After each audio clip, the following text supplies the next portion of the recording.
जय श्री राम। पहले मुझे लगता था कि भगवान अपने बनाए नियम नहीं तोड़ते। किसी ने अमृत पिया है तो उसको अमरता देते ही देते हैं। फिर मैंने सोचा कि अगर महादेव ने कामदेव को भस्म कर दिया तो ये अमर कामदेव कैसे भस्म हो गए। लेकिन फिर वो चीज़ समझ में आई जब उसको पढ़ा कि ये जो कामदेव वाला प्रकरण था ये अमृत और समुद्र मंथन से पहले का था। समुद्र मंथन जब हुआ था तब पार्वती जी और महादेव का विवाह हो चुका था। महादेव पार्वती के साथ थे और कामदेव जब भस्म हुए तो ये महादेव और देवी पार्वती के विवाह से पहले की घटना है। तो कामदेव भस्म होने के बाद ही माता पार्वती की महादेव से शादी हुई थी। तो अब ये जो प्रसंग जो था कामदेव के भस्म होने का, उन्हें दोबारा अनंग के रूप में जीवित करने का, ये सप्तऋषि ने राजा हिमवान को सुनाया तो हिमवान बड़े प्रसन्न हुए और अंदर से भाव विभोर हो गए। भाव विभोर क्यों हो गए कि भगवान की प्रभुता देख के कि महादेव मिटा भी सकते हैं और महादेव बना भी सकते हैं। और ऐसे महादेव जो खुद परब्रह्म हैं, साक्षात ईश्वर हैं, वो हमारे दामाद बनेंगे तो इससे ज़्यादा खुशी की बात क्या होगी। तो उन्होंने फिर श्रेष्ठ ऋषियों को बुलवाया। क्यों बुलवाया? हृदय विचारी शंभु प्रभुताई, सादर मुनिबर लिए बोलाई, सुदिनु सुन खतु सुघरी सोचाई, बेगी वेद विधि लगन धराई। तो महादेव का प्रभाव जानकर, उनकी प्रभुता को नमन करके हिमवान ने श्रेष्ठ ऋषियों को, मुनियों को बुलवाया और शुभ घड़ी, शुभ नक्षत्र, शुभ वार और सब जो शुभ समय है उसको देखकर वेद विधि के अनुसार, मतलब वेदों में जो तरीका दिया गया है शुभ घड़ी देखने का, उसके अनुसार ऋषियों से कहा कि अब आप लगन लिखो। लगन लिखना क्या होता है? हम शादी तय करते हैं।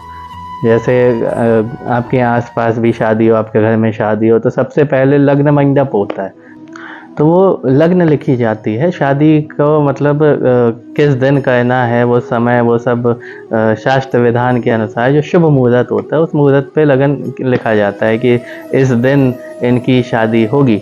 तो फिर श्रेष्ठ मुनियों को बुलवा के हिमवान ने वो लग्न लिखवाई।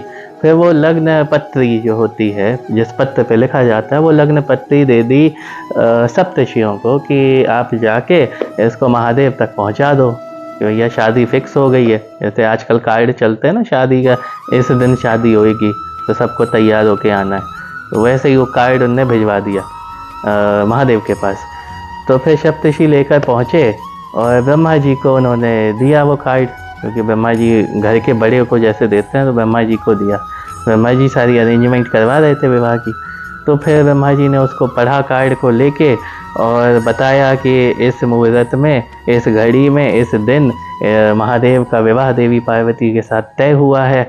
तो सारे देवी देवता बड़े प्रसन्न हुए कि ओए हमारे भाई की शादी है, अब तो तैयारी करनी पड़ेगी। सब अपनी तैयारी में लग गए और जैसे अपने गाड़ियाँ साफ़ सफाई करते हैं, नए नए कपड़े खरीदते हैं, तो वहाँ तो नहीं खरीदते, वहाँ अपने वाहन साफ़ करने लगे और तैयार होने लगे कि महादेव की बारात में जाना है।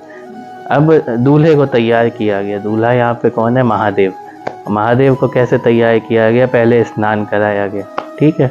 दूल्हे को हल्दी लगा के नहलाया जाता है ना, वहाँ पे महादेव को नहलाया गया, हल्दी नहीं लगाई। और उसके बाद उनको लगाई गई भभूति। भभूति क्या होती है? वो जो शमशान में जो राख होती है ना, कि कोई लाश जला देते हैं, उसके बाद जो राख बचती है, उस राख को रगड़ रगड़ के सर से पाँव तक उनको ऊपर से नीचे तक रंगा गया भभूति से। अब देखो हम लोग कहीं नहा के भी जाते हैं ना किसी की अंतिम यात्रा में, कि सुबह नहा लिए, पता चला कोई गुजर गया तो उसकी अंतिम यात्रा में जाना है, और वो शमशान में जाके वापस आके हम लोग फिर से नहाते हैं। पता नहीं कौन सी छूत लगती है, मुझे समझ में नहीं आता, लेकिन अब शायद कुछ लगता होगा जो धुल जाता है। लेकिन महादेव के लिए कोई फ़र्क नहीं पड़ता, उनके लिए तो वो सबसे अच्छी चीज़ तो वही है।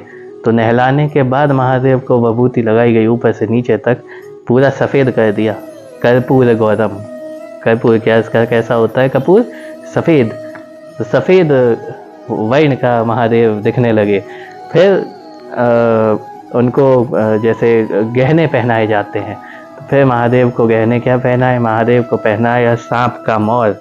जो दूल्हे की टोपी होती है ना, पगड़ी, उसकी जगह सांपों की बनाई पगड़ी या सांप को ऐसे, मतलब कितने गजब लग रहे होंगे, आप इमेजिन भी नहीं कर सकते। सांपों के कुंडल पहनाए गए कानों में भी सांप लटका दिए, गले में मुंडों की माला पहनाई गई।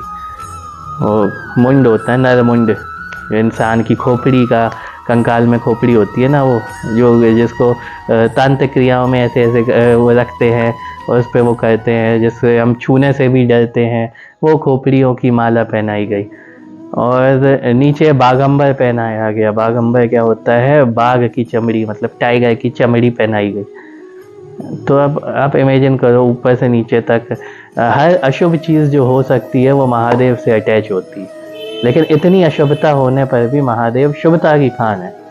तो जिन जिन चीज़ों से हम बच सकते हैं, जिनको हमें लगता है कि इनको छूने के बाद हमको नहाना पड़ेगा, ये हमको अपवित्र कर देगी, वो सारी चीज़ें महादेव को ऊपर से नीचे तक ढकें थी। और महादेव इतने अद्भुत लग रहे थे कि जिसका वर्णन नहीं कर सकते। कर त्रिशूल अरु डमरु बिराजा, चले बसह चढ़ी बाजे ही बाजा, देखी शिव ही सुर तिय मुस्काही, बर लायक दुल्हनी जग नाही।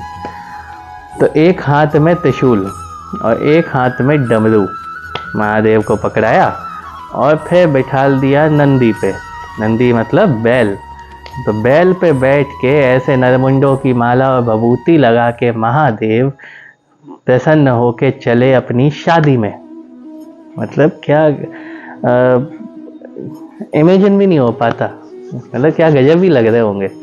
अब तो हमें जो सोच के हमें मज़ा आता है, लेकिन उस टाइम पे जिसने देखा होगा उसका तो बेचारे, कोई आम इंसान देखे तो वो तो डरने लगे, है ना। लेकिन अब चले महादेव की बारात प्रस्थान करती है, तो जो देव कन्याएं थीं, जो देवताओं की महिलाएं थीं, स्त्रियां थीं, तो वो महादेव को देख के हंसने लगी और सोची ऐसे वर के लिए पूरे विश्व में कोई दुल्हन ही नहीं होगी। ये जैसे लग रहे हैं ना महादेव, कौन लड़की इनसे शादी करेगी ऐसे रूप में। खैर महादेव चले और सारे देवी देवता सज धज के, अच्छे गहने, इत्र परफ्यूम लगा के, अच्छे वाले नए नए कपड़े पहन के, और जितने अच्छे बन सकते थे उतने अच्छे बन के चले।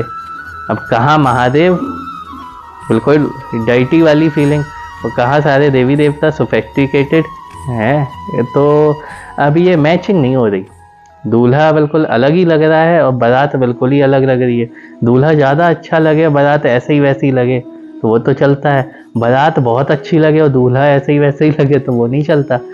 तो अब जैसे हर शादी में दूल्हे के दोस्त जाते हैं ना, मस्खरी करते, मजाक करते रहते दूल्हे के साथ।